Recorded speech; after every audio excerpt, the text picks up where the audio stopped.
کچا روجی نیولی کنه نو ماته قیاس ځان مستړی کوي ښا ځان ستړی کوي د نبی وینا ده من عمل عمل ليس عليه امرنا فهو رد دا مردود لسم شعبان باندې چې نن اتفاقی تور باندې 14 فروری او 15 شعبان دا یو زیش په 15 لسم شعبان باندې زمونږ دیندار طبقه بدعات کی مبتلا شول سکه په دیش په باندې با یو مونږ کیږي چای ته صلات الفیه ویلی شي صلی رکعات مونږ کوي او پای کې هر رکعات کې لس کرت قل هو وي زرت جوړيږي صلات الفیه خدا کوم ځای کې لیکلي دي دا مشرق اخبار میگزین کې لیکلي دي دا د آج اخبار په میگزین کې لیکلي زمونږ دین دې ته پاتې شو چې اخبارونو کې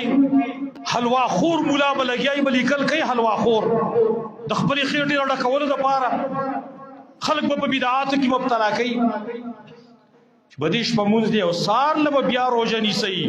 15 لسم د شعبان باندې بیا روزه نیسي نن ډیر خلق نارینه او زنانه روزه دي هندوستړ والله ناراضه 15 لسم د شعبان باندې تا ته شاوې رښتیا روزه نیسا خپل عادت تی عام پیر او جمعرات ورځ روزه نیسي یا یو ورځ روزه کې بل ورځ بوده کې او دا اتفاقی را لغبه خبره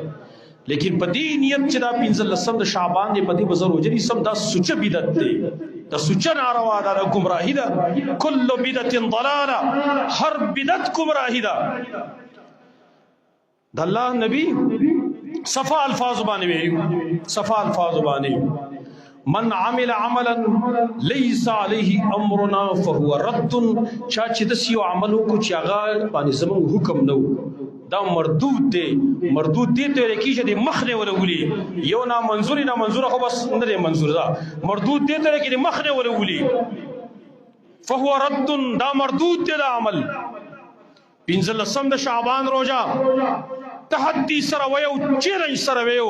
د رسول الله صلی الله علیه وسلم نے په صحیح الاسناد یا حسن الاسناد روایت سره څوک ثابت کی د خلفای 40 نے څوک ثابت کی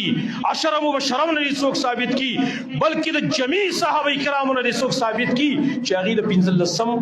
شعبان د هغه د روزه اهتمام کړی دی تاسو ته پته شته بدعت چاره ایش کړی دي وہی ګمنه په خپل ځان باندې اهل حق ته رجوع کوي حق پرست علماء ته چې د حدیث په تحقیق کويږي صحیح او ضعیف پیژني هر شاخه تاخی پسې مزي حلوا خور پسې مزي دا ایجاد کړ اصل کې 448 هجری د رسول الله صلی الله علیه وسلم نروستا 400 کال صدبره 400 کال پورې د نومو نشام